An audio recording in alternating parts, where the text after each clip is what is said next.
marasmus and kwashiorkor, also known as, okay, I'll not give you the other name, it's a bit complicated. So marasmus, what is marasmus? Marasmus results from physiologic response to inadequate calories. And kwashiorkor is as a result of inadequate protein intake. There are various differences among these two that you should be able to tell apart. So you have to look at your patient closely. Does your patient have a moon face? That's probably what? Marasmus. Does your patient have, sorry, that's probably kwashiorkor, I'm so sorry. Then does your patient have an old man face? That's marasmus. Yeah? Then we also have the characteristic flaky plain skin of kwashiorkor. Then people with marasmus might have a normal skin, but sometimes it might appear dried. Yeah. Then with kwashiorkor, we have maintenance of subcutaneous tissue. You can see someone, they have clear muscle wasting, but the adipose tissue is still present. Whereas in marasmus, there's also wasting of the adipose tissue. Then with marasmus, there's no edema, and with kwashiorkor, there's edema. And yes, I think the rest. Also, an important thing to note is that marasmus is common in children under 1 year, and kwashiorkor is between 6 to 3 years of age. So that's a good, clear distinguishing factor between the two. Yeah. Then proper infant and young child feeding. You want your child to be healthy. Health is equates to breastfeeding. Breastfeeding has higher chances of your child growing up, becoming a rich person, or becoming more intelligent with higher IQ. So why not breastfeed your child until 23 months of age? Why not? I don't see any reason why you shouldn't. Then we need early initiation of breastfeeding within 1 hour of birth, and exclusive breastfeeding for six months. Then introduction of nutritionally adequate, safe, complementary solid foods at 6 months. This is what we call the weaning off. And with this weaning off, you might be wondering, like, what food should I give my child? Yeah, you can give any solid foods that you want, crush them, but if you want to give them something that's going to be healthy from the word go, you want to start them on a healthy diet from the word go, you give them complex starchy foods, you crush them, you can give them porridge. That's what is usually given, and it's very nice. I even commend our mothers for that, because they give them porridge. That's very good complex carbohydrate. Then another thing that we should do when we are practicing feeding of our children, we should do responsive feeding. Practice responsive feeding. You don't want to force your child to drink milk from your breast. No, you don't want to force your food into your child's mouth. You don't. So you're supposed to look for feeding cues. Once the baby starts crying, he probably wants food. You come and give the baby food. And then you also have to maintain eye contact to make sure that they have a connection to the activity of feeding. Look at them in the eye and touch them, and even talk to them. Talk to her or him, so that you can encourage them to eat. Then also with children between 6 to 8 months, we want to feed them at least 2 to 3 meals a day. And 9 to 23 months, you feed them 3 to 4 meals a day.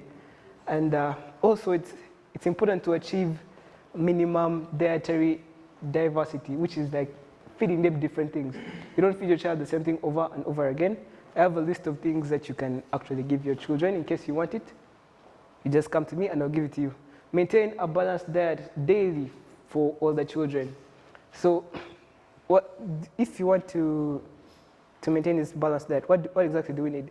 You make sure that you're giving your child some protein daily, fruits daily, vegetables daily, grains daily, and dairy daily.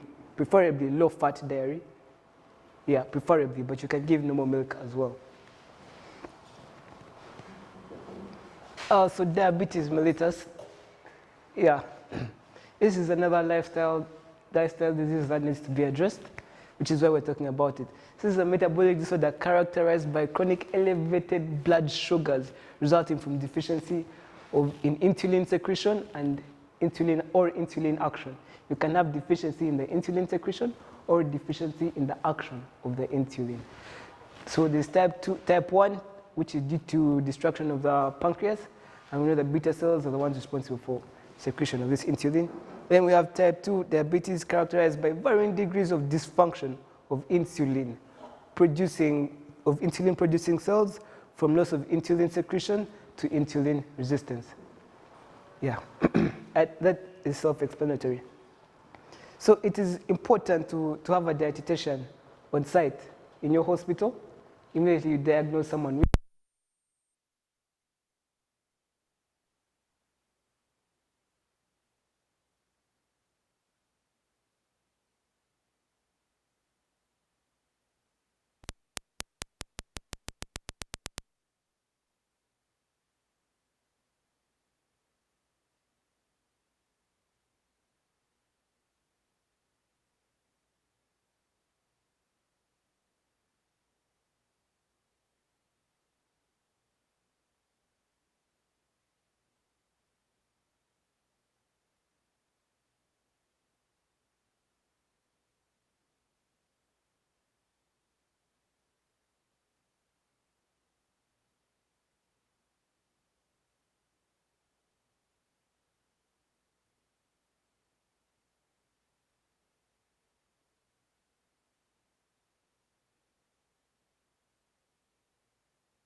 how their diet has been on a daily.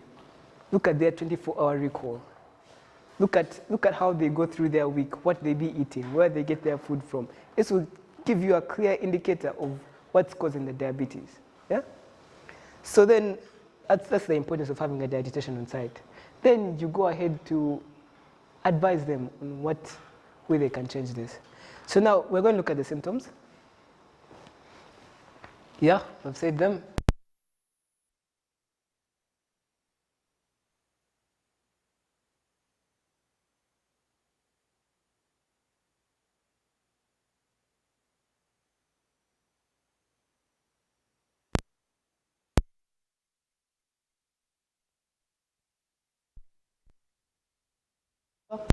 You find a blood glucose of greater than 7.8 millimoles per liter.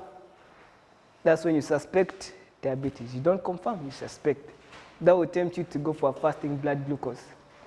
If it's between 3.9 to 5.5,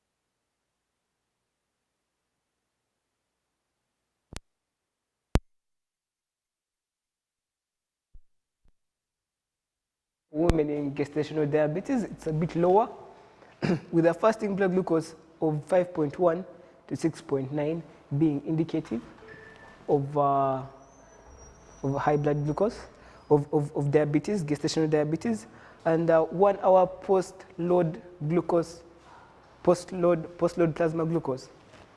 Earlier we saw 2 hour postprandial glucose, and that's the oral glucose tolerance test, the ordinary one. But this one is 1 hour. Yeah, okay, sorry. So now, gestational diabetes, we are seeing that's diabetes in pregnancy, and the BMI is important when finding what the amount of calories that they need they're a bit different for pregnant women. So this is where the change happens. So then what I want to talk about mainly is the diabetic plate.